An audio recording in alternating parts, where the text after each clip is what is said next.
Boker Tov. Eh bien, cette semaine, on va parler d'agriculture, on va parler de la vache rousse. Mais la vache rousse, on va pas seulement la considérer seulement du point de vue de sa rousseur, le fait comment elle était, etc. Mais on va essayer de comprendre exactement en quoi consiste ce rituel un petit peu particulier.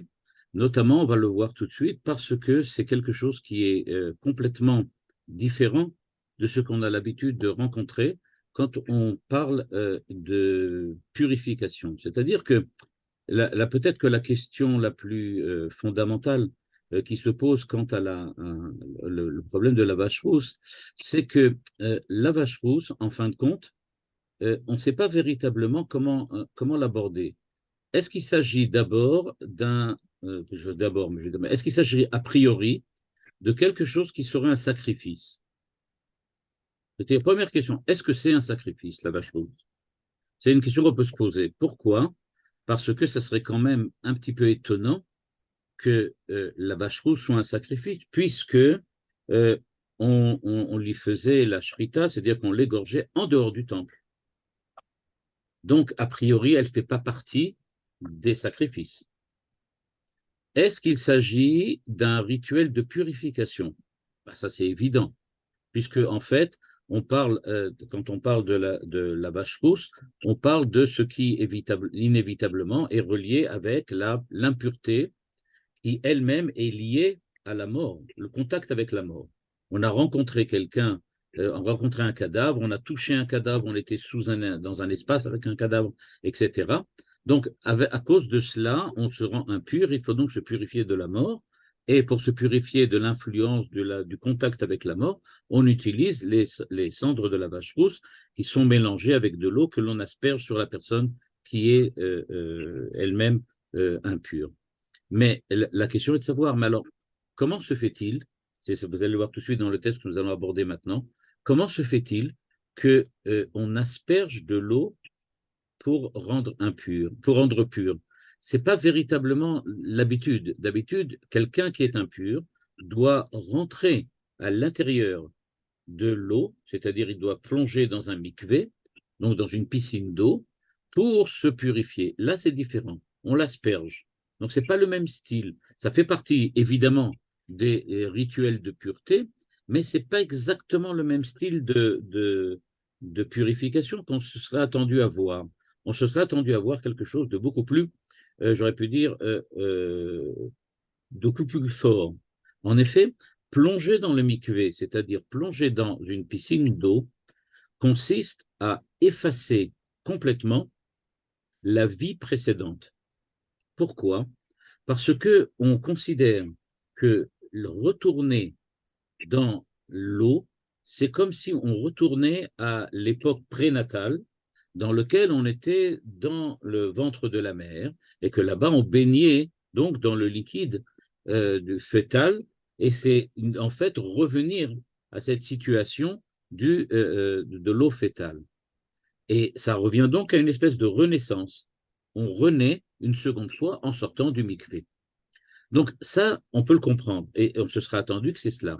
Par contre, asperger quelqu'un, on perd toute cette symbolique, on peut dire toute cette valeur du mikvé, puisqu'en fait, on ne fait que jeter de l'eau sur la personne. Mais jeter de l'eau sur la personne, a priori, c'est lié à une purification d'un autre style. C'est pas celle de purifier de la mort. Quand on veut purifier de la mort, a priori, on s'attendrait à quelque chose de beaucoup plus fort. Regardez le texte que je vais vous proposer maintenant. Dans ce texte, vous allez voir que c'est une étude qui a été faite sur la Paradouma. Et là-bas, vous allez voir, on va trouver l'idée qui va nous permettre de démarrer véritablement le, euh, l'étude elle-même, c'est-à-dire comment on va pouvoir véritablement comprendre ce qui se passe. Euh, Regardez bien, il nous dit la chose suivante. Ah, la question qui se pose, en fait, c'est comment est-il possible, ce que vous avez ici à la ligne 10, comment est-il possible de se purifier de la mort, de l'impureté de la mort?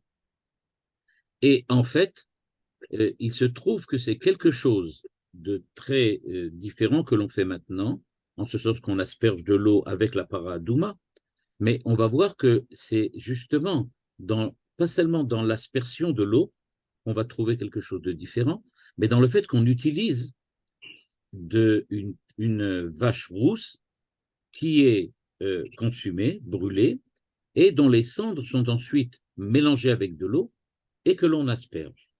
En effet, il se trouve que la halacha demande, c'est ce qui est exprimé ici à la ligne 13, la halacha demande que la para adouma, la vache rousse, soit entièrement rousse. Et ce que nous propose le commentateur, le Rav Yoel Ben-Nun, il nous propose de regarder d'un point de vue descriptif ce que ça signifie. Ça signifie que la vache est entièrement rousse de l'extérieur. L'extériorité de la vache est rousse. Mais ce que l'on oublie trop facilement, c'est que, en fait, l'intériorité de la vache, c'est aussi rouge. En effet, l'intériorité du corps, qui est drainée par le sang, est entièrement de coloration rosé-rouge. Et donc, nous dit-il, en fait, ce que ne se rend pas compte, c'est quand la Torah nous demande que l'extériorité soit entièrement rouge, c'est pour que l'extériorité de la vache soit exactement comme son intériorité, que tous les deux soient rouges. Et c'est précisément le fait qu'il y ait l'intériorité qui soit équivalente à l'extériorité qui va pouvoir nous libérer de la mort, qui va pouvoir nous purifier de la mort. Bon, et c'est justement ce thème-là que le Rav Yoel Ben-Nun nous invite à réfléchir, nous invite à réfléchir au sujet de ce thème-là.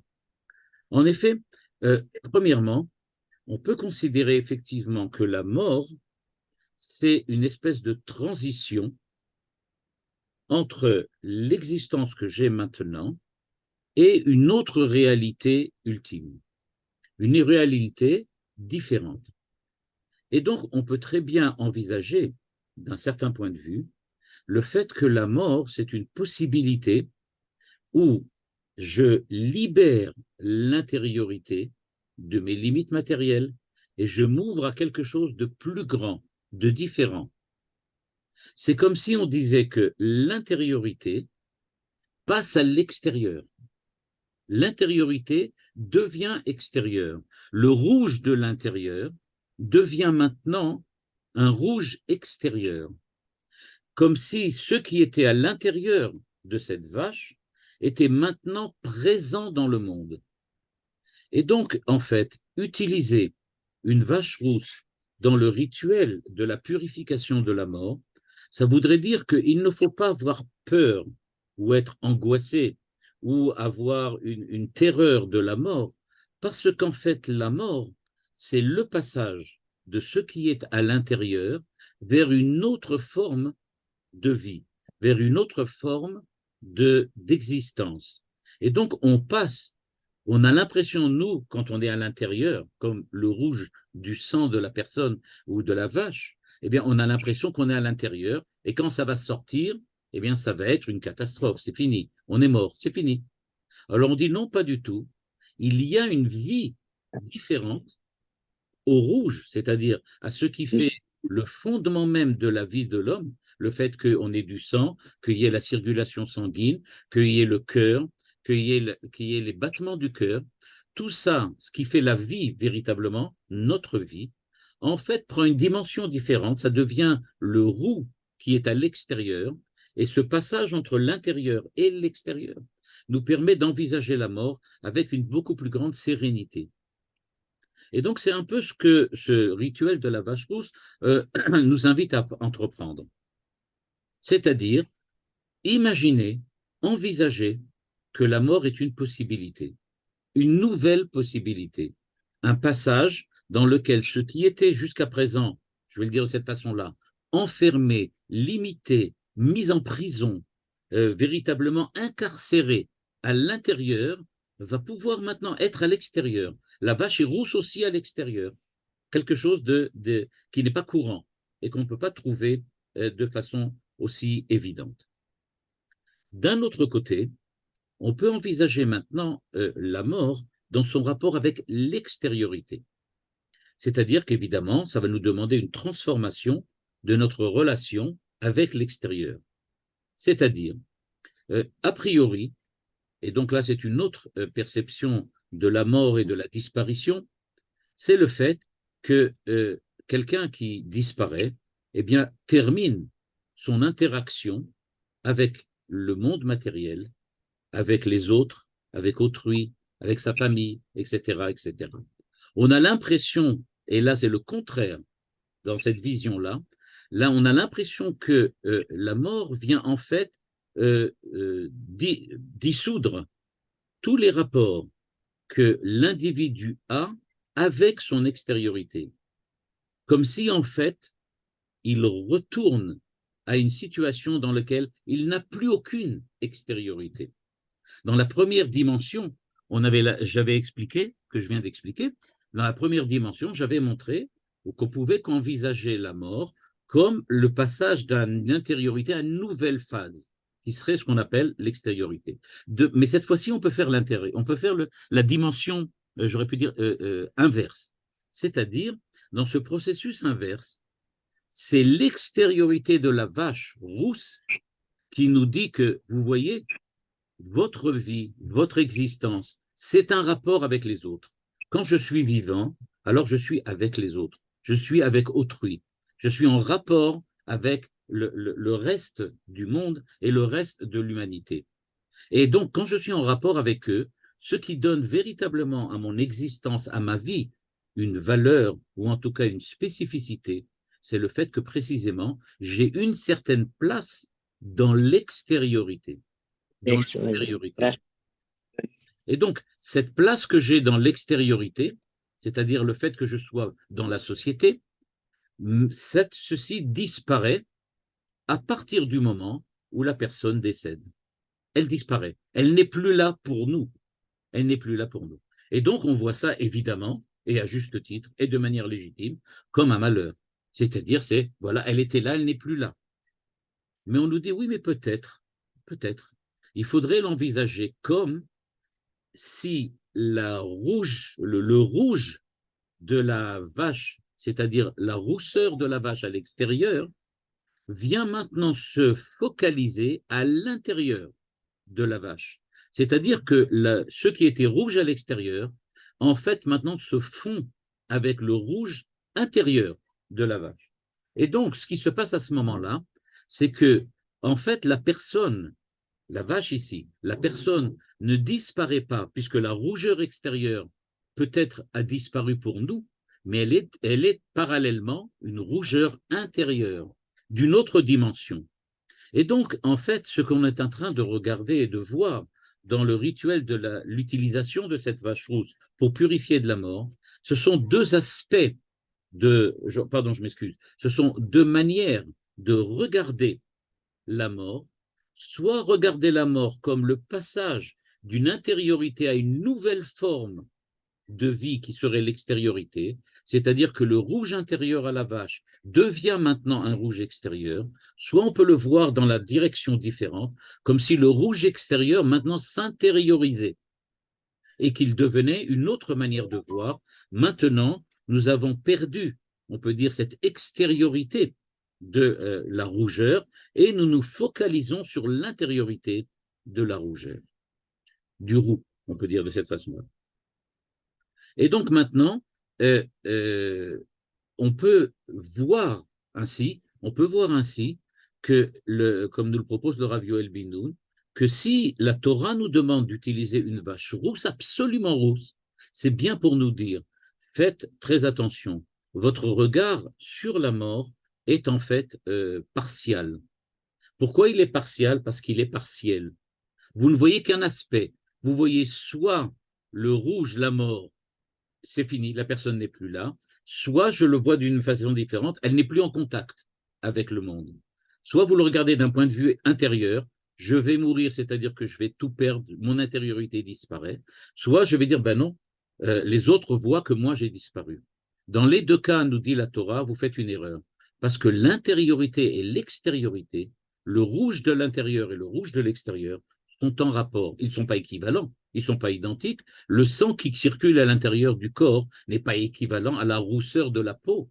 Mais ce que l'on veut montrer, c'est qu'il y a la rougeur, le roux, dans les deux cas. C'est-à-dire qu'il n'y a pas une différence profonde entre les deux, mais il y a un passage, une transformation, une mutation, peut-être comme Manitou l'appelle, une mutation d'identité. Et donc c'est à ça que la Torah nous appelle, nous interpelle, quand elle parle du roux, de la rougeur, en disant que ça doit être présenté de cette façon-là. D'un point de vue, on peut dire comme ça, métaphysique, l'intériorité s'appelle ce qu'on appelle l'être. C'est notre être, c'est ce que nous sommes. C'est-à-dire, c'est l'essence fondamentale, intime de notre existence. C'est notre réalité profonde à nous, à chacun d'entre nous, en tant que nous sommes des individus. C'est-à-dire, c'est notre nature, notre personnalité, notre identité, comme appelle le dire Manitou. C'est notre identité véritable. C'est ce qu'on appelle l'intériorité, c'est-à-dire le rouge intérieur. Quand on parle au contraire de la rousseur extérieure de la vache, alors on ne parle pas de l'être même de la vache, c'est-à-dire sa nature, ses caractéristiques, son identité, comme pour nous. Mais à ce moment-là, on parle de ce qu'on appelle le paraître. Qu'est-ce qu'elle fait pour nous? Et donc, d'un point de vue métaphysique, quand la Torah nous demande, vous devez prendre une vache rousse qui est à la fois rouge dehors et rouge dedans, c'est en fait pour nous dire qu'il va falloir trouver une équivalence, une adéquation entre l'être et le paraître. Et le paraître, lui, renvoie à tout ce qui est la dimension extérieure de notre existence. Qui nous sommes, ce que nous paraissons aux yeux des autres, l'image que nous projetons à autrui, la manière dont nous sommes perçus par les hommes, par le monde. Et donc, en fait, il faut savoir que la mort, en fait, c'est un événement qu'on ne peut pas repousser. C'est une réalité, c'est inéluctable. On va effectivement s'arrêter de vivre à un certain moment. Et donc, quand nous sommes maintenant face à la mort, c'est ce que nous demande la Torah, elle nous dit, vous avez été en contact avec un mort. Voilà, c'est comme ça, c'est inéluctable. Je suis rentré dans une maison, il y a quelqu'un qui est décédé, je peut-être touché, j'ai peut-être déplacé. Bon, j'étais en contact. C'est la réalité maintenant.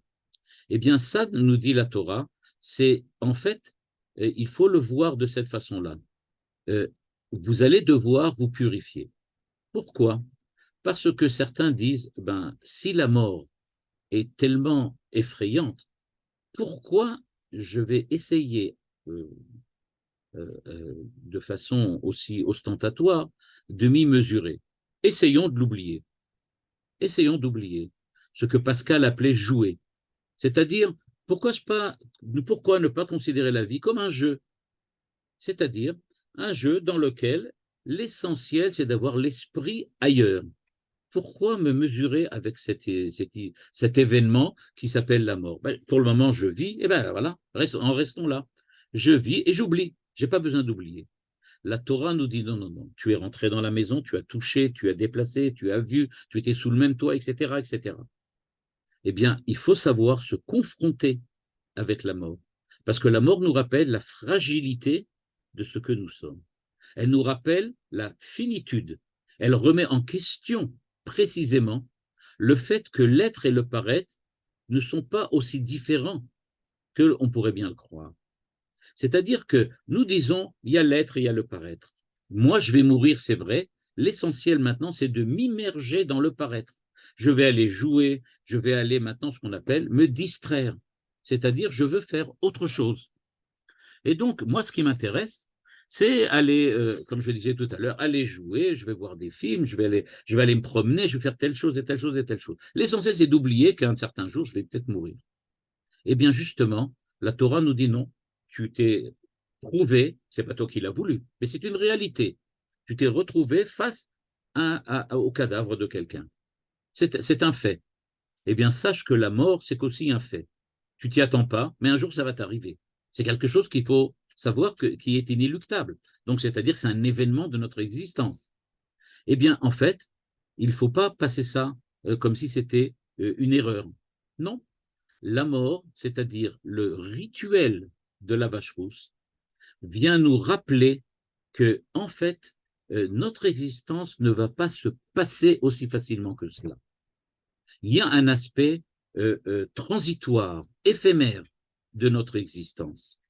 Et il est absolument absurde de vouloir essayer de vivre comme si la mort n'existait pas, comme si on essayait de se maintenir dans une espèce d'image de la vie et de l'existence qui, en fin de compte, est à la fois superficielle et surtout complètement illusoire.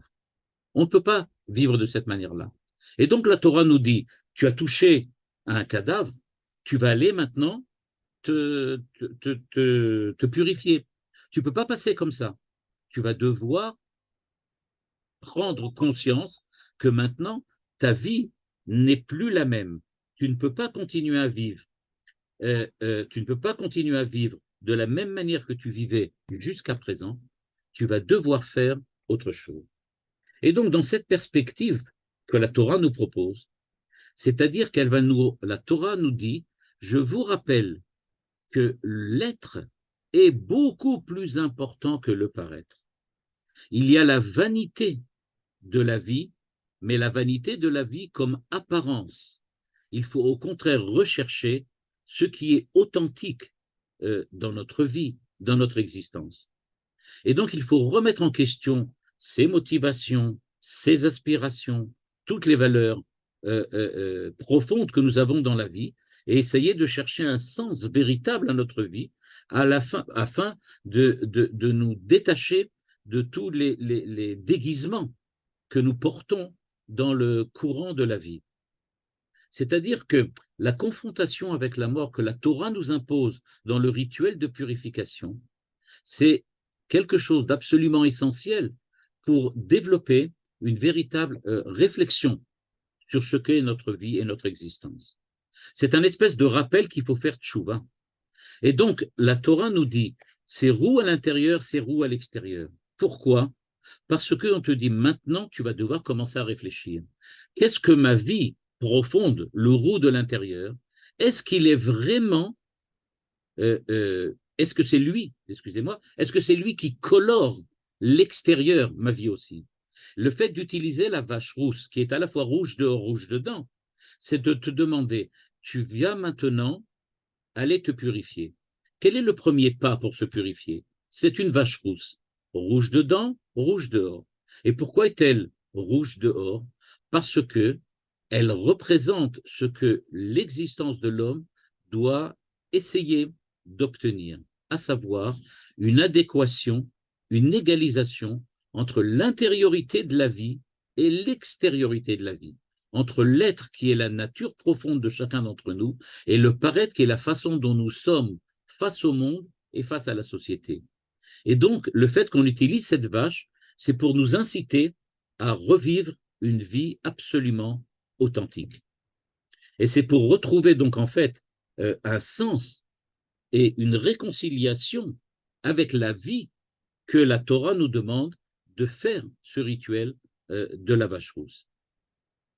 Et donc, ce qu'on peut dire de façon pratiquement absolue, c'est que la Torah n'essaye pas de purifier la mort en éliminant la peur ou l'angoisse, mais au contraire, les transformer pour nous permettre de développer une sagesse face au fait qu'on va certainement mourir un jour. La Torah nous dit, tu es rentré en contact avec la mort, et bien voilà, ça c'est une occasion de commencer à réfléchir sur ta vie, commencer à réfléchir sur le fait que tu peux développer un véritable épanouissement intérieur, le rouge de l'intérieur de la vache, pour que ce rouge se développe et transpire à l'extérieur pour permettre à toute ta vie d'être en adéquation avec le rouge intérieur, avec la nature véritable et véridique, intime de ce que tu es. Et donc, ça remet en cause on peut dire comme ça, toutes les vanités, on peut dire comme ça, de l'existence que l'homme développe simplement parce qu'il essaye d'oublier qui il est. Donc, c'est ce que nous propose c'est la vision que nous propose le Rav Yoel Ben-Noun en nous disant, regardez, rouge dedans, rouge dehors, c'est pas n'importe quoi. Il y a quelque chose d'extrêmement profond à l'intérieur. Est-ce que, en fait, c'est pas beaucoup plus, nous dit le Rav Yoel Ben-Nun, est-ce que ça dépasse pas non plus quelque chose d'encore beaucoup plus grand? Et là, il fait un peu appel, simplement une remarque, c'est une remarque qu'il écrit dans son article, dans lequel il dit, en fait, on a déjà vu quelque chose comme ça. On l'a vu le jour où Dieu a créé le monde. En effet, dans les 6 jours pas de la création, mais de la formation du monde, on voit que euh, Dieu demande à la terre de créer, de faire pousser des arbres qui soient etz peri, océ peri, c'est-à-dire un arbre fruit qui donne des fruits.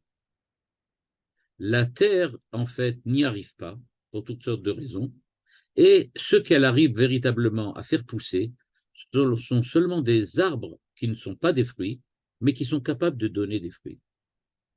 Le Rav Kook explique que l'arbre fruit qui donne des fruits, c'est ça l'idéal de la vie, c'est ça l'idéal de l'existence. Pourquoi? Parce que l'arbre fruit, c'est l'arbre qui est l'intermédiaire, le moyen qui nous permet d'arriver à la fin, à la finalité. L'arbre, c'est ce qui permet d'obtenir des fruits. C'est ce que la terre a fait. La terre, on lui a demandé d'obtenir des fruits. Elle a réussi à le faire en créant un arbre qui donne des fruits. Mais en fait, nous dit la Torah, c'est pas ça ce que Dieu voulait. Dieu ne voulait pas que le moyen, c'est-à-dire l'arbre, nous permette d'obtenir la fin, la finalité, c'est-à-dire le fruit. Mais ce que la Torah voulait, ce que Dieu voulait, c'est que l'arbre lui-même porte déjà en lui le goût du fruit. C'est-à-dire que les moyens mis en œuvre pour arriver à obtenir cette finalité est déjà le goût de la finalité, que l'on ressente déjà durant les épreuves, durant les étapes qui doivent nous amener à la perfection, une partie de la perfection. On peut dire comme ça, le plus difficile dans notre vie, le plus difficile de notre existence, c'est que précisément on fait énormément d'efforts pour être meilleur, pour être bon. Mais en faisant ces efforts, ce qui se passe, c'est que durant l'effort, on ne ressent absolument pas ni la joie, ni la sérénité, ni la véritable valeur de ce que nous allons obtenir à la fin. Un homme essaye d'être parfait, il fait énormément d'efforts, les efforts sont accompagnés à la limite de souffrance.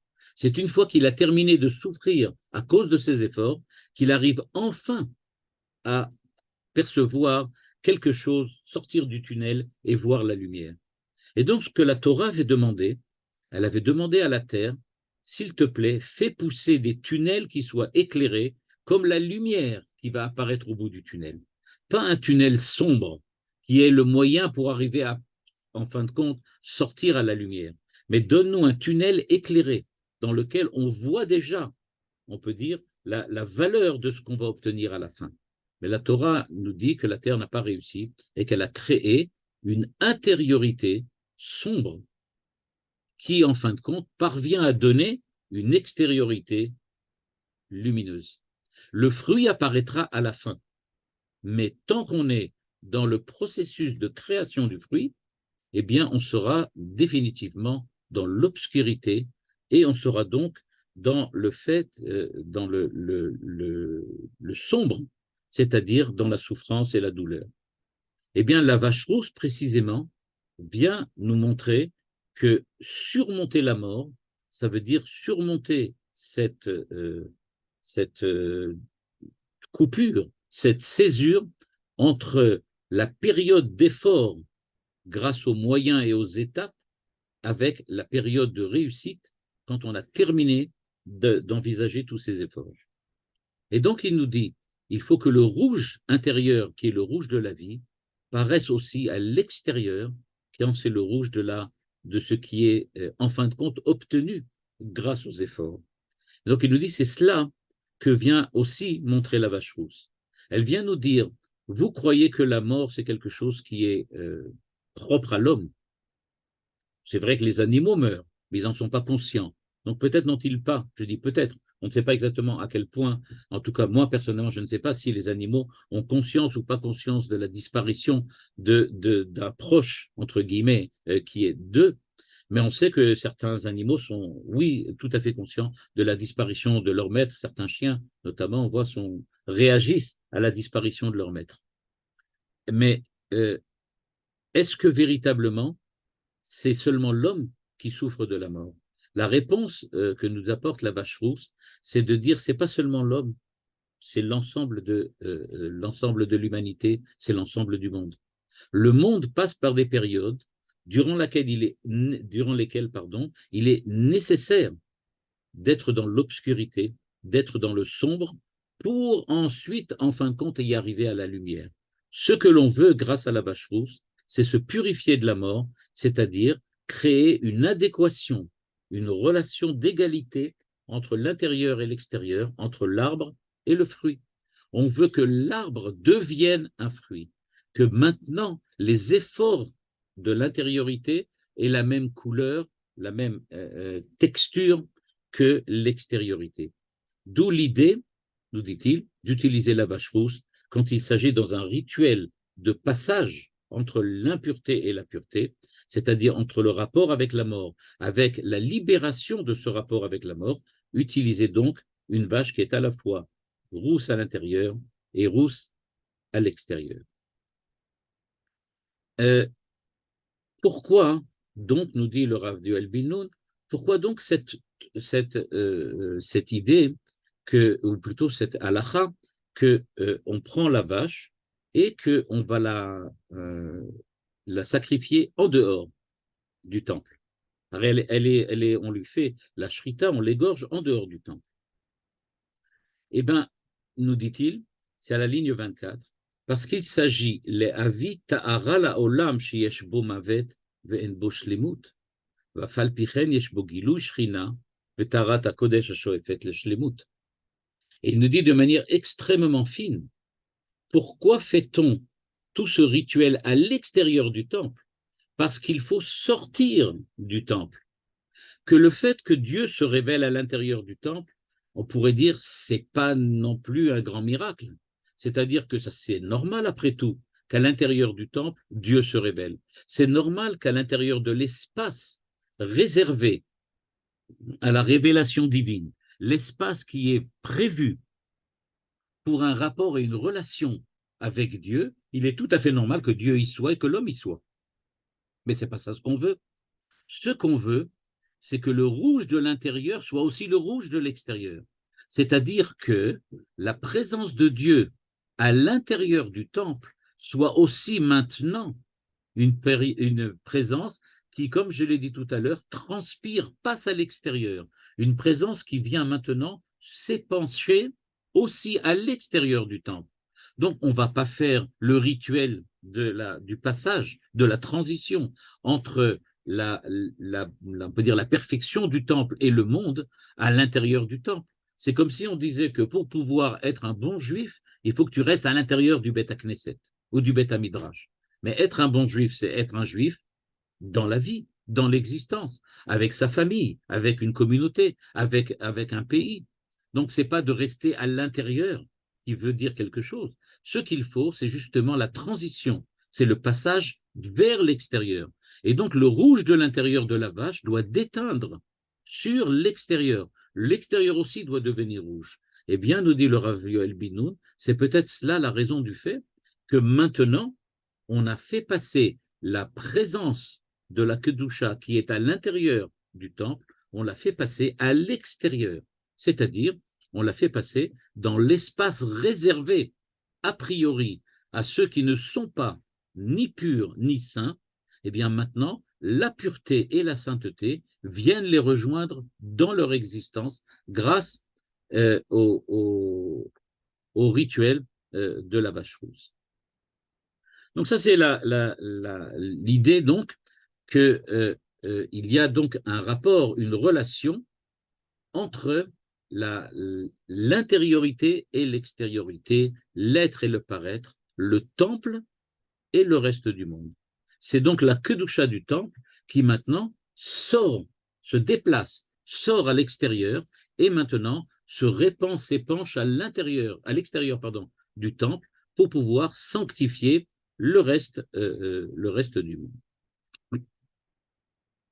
On l'avait dit tout à l'heure, une des questions qui se pose, c'est de savoir est-ce que véritablement le rituel de la vache rousse, c'est véritablement comme une offrande du temple, comme il y a une offrande expiatoire quand on a fait une faute, ou bien un holocauste quand on doit tout donner à Dieu, etc., etc. Et donc, le problème était de savoir donc de quoi s'agit-il exactement. Eh bien, quand on regarde la halakha, on se rend compte qu'il y a effectivement euh, euh, il y a des choses, des halachot, qui correspondent bien à des halachot qui concernent les offrandes, alors qu'il y a d'autres halachot qui sont différentes. Et donc maintenant, le problème est de savoir comment considérer la vache rouge. Là maintenant, ça va être un petit peu technique, vous allez le voir, mais c'est important parce que ça va véritablement nous redonner la dimension de ce que c'était que ce rituel. Le Rav Moshe Lichtenstein, donc, propose l'idée suivante. Il nous dit qu'il faut faire la grande différence pour comprendre ce qu'est la vache rousse entre les notions de pureté et d'impureté et la notion de sainteté. Et l'opposé de la sainteté, ce n'est pas l'impureté, c'est ce qu'on appelle chol, c'est-à-dire la vie courante, on peut dire comme ça. Donc, il y a la sainteté et il y a ce qui est la vie courante, qui n'est pas sainte, qui n'est pas sanctifiée. Mais ce n'est pas impur, c'est tout simplement pas sanctifié. Et il nous dit qu'il faut que, si on veut comprendre, il faut comprendre ce qu'est la vache rousse, pardon, il faut savoir que le rituel de la vache rousse considère, c'est quelque chose qui doit nous permettre de purifier une impureté, mais ce n'est pas quelque chose de saint, ce n'est pas une sanctification. Et donc, quand on parle donc de sanctifier, eh bien, on va parler d'autre chose que de purifier. Et c'est ça ce qui va nous permettre de comprendre ce qu'est véritablement la vache rousse et pourquoi elle a certaines halachot, certaines lois qui sont en rapport avec le Kodesh, la sanctification, et d'autres qui sont en rapport avec Tahara, la purification, parce que ce n'est pas la même chose. Et là, on va apprendre quelque chose de très important, c'est au niveau de la halakha, mais ça, en fait, c'est une notion extrêmement importante pour qu'on puisse comprendre, en général dans la Torah, ce que la Torah nous recommande. Premièrement, et ça, le chidouche du Rav Lichtenstein, il nous dit la chose suivante. Tahara, je lis la ligne 11 en bleu. Tahara vetuma mitiachasot leolam ateva. C'est-à-dire pureté et impureté, c'est quelque chose en rapport avec la nature. C'est quelque chose qui est en rapport avec la nature. Et donc, quand on parle de la nature, ce qui se passe, c'est que la nature, elle est elle-même celle qu'elle est pure. La nature telle qu'elle est, elle est pure. Elle n'a pas été impurée, elle n'a pas été rendue impure. À partir de quel moment la Torah a été rendue impure, pardon, la nature a été rendue impure, pardon, c'est quand on arrive à la mort et à la destruction. On retrouve l'impureté dans la nature quand il y a véritablement eu la mort, la disparition. En fait, nous dit-il, la tahara, c'est la purification, c'est pas quelque chose de positif.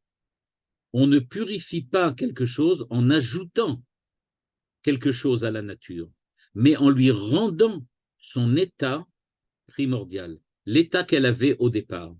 C'est-à-dire, ce qui a été rajouté, c'est la mort, la destruction.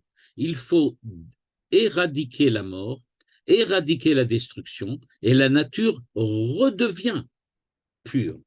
Donc, on n'apporte pas la pureté, on redécouvre la pureté. On ne rajoute pas de pureté quelque part. On rend la pureté qui est primitive, primordiale, à ce qui a toujours été pur. Par contre, quand on parle de sanctifier, il ne s'agit pas d'enlever à au monde, à l'homme, ce qu'il était avant, c'est-à-dire, on peut dire le fait qu'il était tout simplement le quotidien, qu'il était dans son quotidien, mais il s'agit de lui rajouter quelque chose. On rajoute quelque chose au quotidien, on rajoute à quelque chose à la vie telle qu'elle est, et ce que l'on rajoute à la vie, c'est ce qu'on va appeler la sanctification, la sainteté. Et donc, nous dit-il, la sanctification, c'est pas enlever le quotidien, mais c'est le sanctifier, lui donner une autre dimension, une autre valeur. Et donc, il n'y a pas du tout dans le quotidien, dans le chol, il n'y a pas du tout de notion négative, il n'y a pas de destruction, il y a tout simplement un manque de sainteté. Il y a un manque, mais en soi, c'est positif, c'est normal, c'est tout à fait légitime. Et donc, ce qu'il faut savoir, donc, c'est que la sainteté, c'est un apport positif de l'extérieur grâce à l'homme, alors que l'impureté, c'est quelque chose qui est simplement, qui s'est rajouté, comme on dit par exemple, un diamant avec des impuretés, c'est-à-dire c'est un diamant qui n'a pas sa perfection naturelle, mais dans lequel certaines saletés se sont introduites à l'intérieur.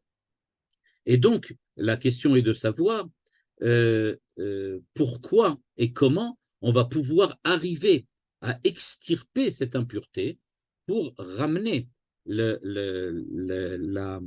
l'état primordial de la chose, à savoir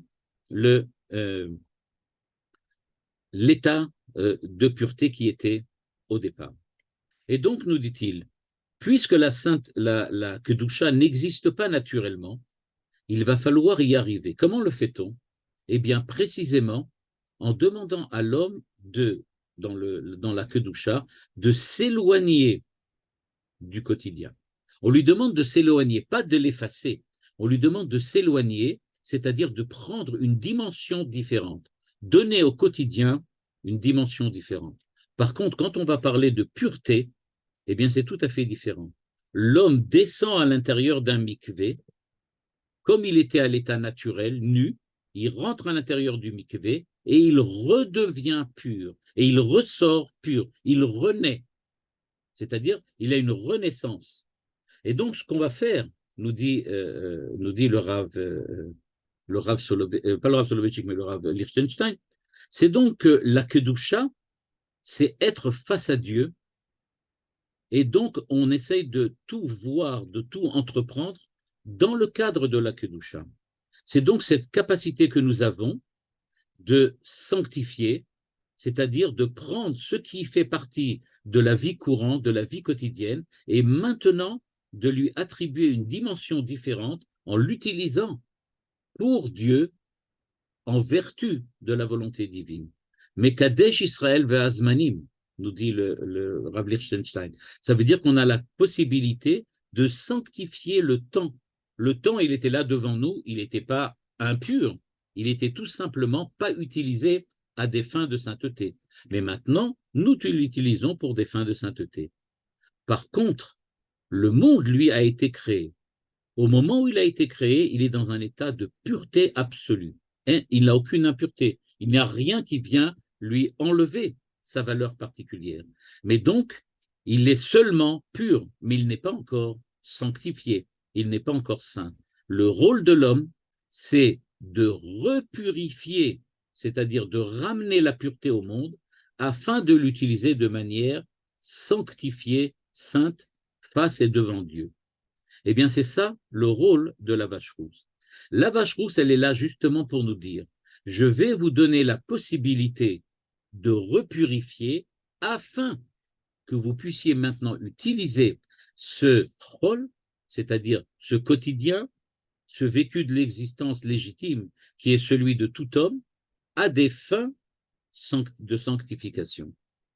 Et le Rav Soloveitchik dit exactement la même chose quand il parle de la Teshuvah. Il écrit Achet mashpia ala adam beofen kaful ou metame. Akapara היא מכילה ומחיקת העונש.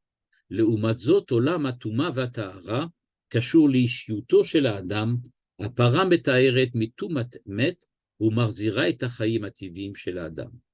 En fait, qu'est-ce que fait la para adouma? Qu'est-ce que fait la vache rousse?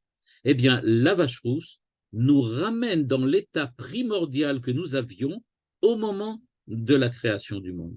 C'est à cela que la Torah nous demande de faire, c'est cela que la Torah nous demande de faire en faisant le rituel de la vache rouge, c'est-à-dire revenir à l'état de pureté primordiale afin de pouvoir maintenant se rapprocher de Dieu, se rapprocher de la sainteté et l'utiliser, on peut dire ce rôle à des fins de Kodesh.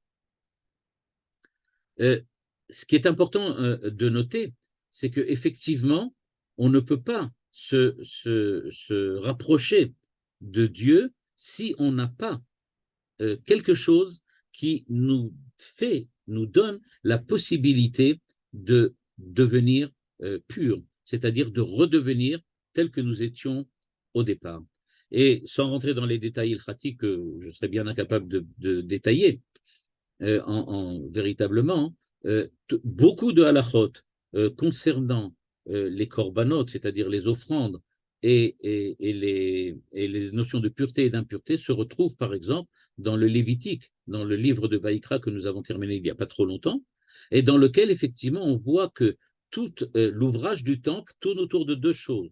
La purification qui doit ramener l'homme à cette valeur du quotidien tel que Dieu l'a créé, c'est-à-dire ramener l'homme à sa création pure, puis vient la deuxième dimension, la dimension de la sanctification, qui vient grâce au korbanot, grâce aux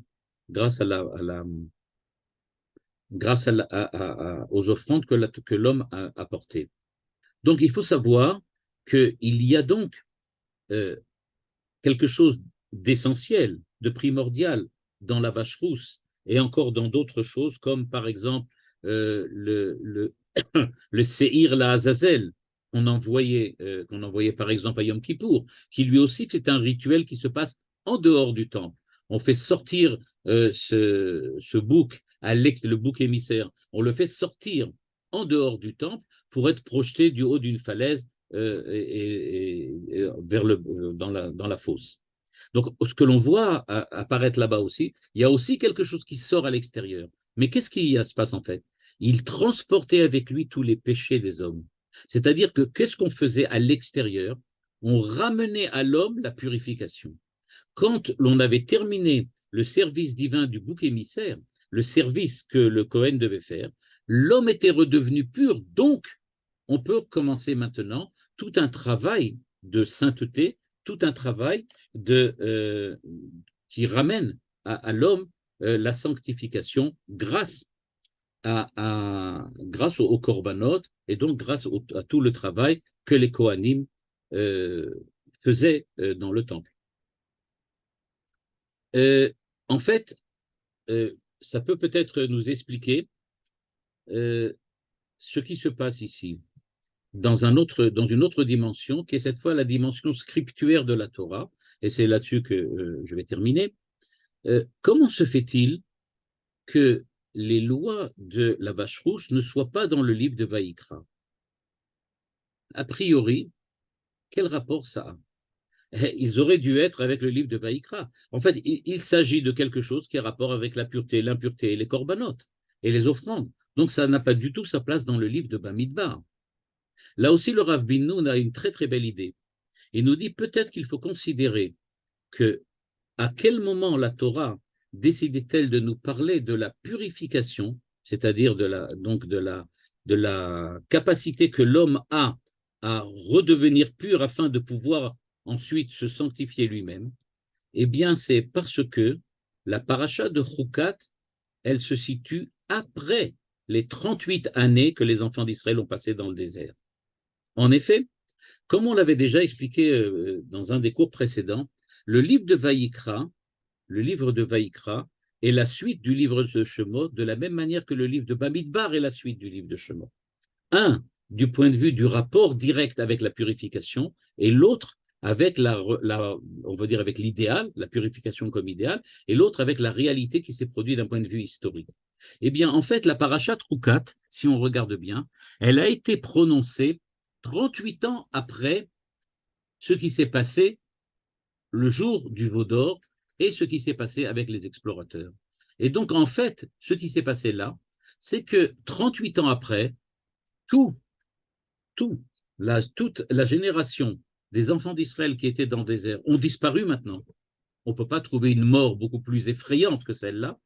La génération qui va rentrer maintenant en Israël, qui dans 2 ans plus tard va rentrer dans l'Israël, eh bien maintenant, elle se situe, on peut dire d'une certaine façon, après la mort de toute la génération qui a précédé. Et donc la première partie du livre de Bamidbar, la première partie, nous parle de l'année qui a suivi la sortie d'Égypte. Et donc, comment ils se sont préparés pour recevoir la Torah, on l'a vu dans le livre de Shemot, mais après avoir reçu la Torah, on a vu ensuite ce qui s'est passé avec les explorateurs, etc. Et avec Korach. Pour certains, ça se passe pendant le livre de Shemot déjà. Puis la deuxième partie du livre de Bamidbar nous prépare comment ils vont rentrer, passer le Jourdain, pardon, et rentrer en terre d'Israël. Eh bien, c'est à ce moment-là qu'on nous parle de la purification de la mort. Parce que précisément, la génération qui a maintenant la responsabilité de passer la frontière et de rentrer en terre d'Israël, a besoin, elle, maintenant, de se purifier. Elle a besoin véritablement de prendre ses distances par rapport à la mort et donc de pouvoir rentrer en terre d'Israël de manière positive, sans avoir le traumatisme de ce qui s'est passé dans le désert, d'où la position qu'a choisi la Torah de raconter maintenant l'histoire de la vache rousse pour nous dire que c'est précisément entre la première partie de Bamidbar, qui est la deuxième année de la sortie d'Égypte, c'est-à-dire ce qui s'est passé après le veau d'or, etc., et la rentrée en terre d'Israël, il y a la purification de la mort, la purification qui intervient à la suite de la disparition de toute la génération de ceux qui ont fauté dans le désert et qui sont sortis d'Égypte dans la première, avec directement la Moshe Rabbeinu lors de à l'époque donc du pharaon et du passage de la mer Rouge.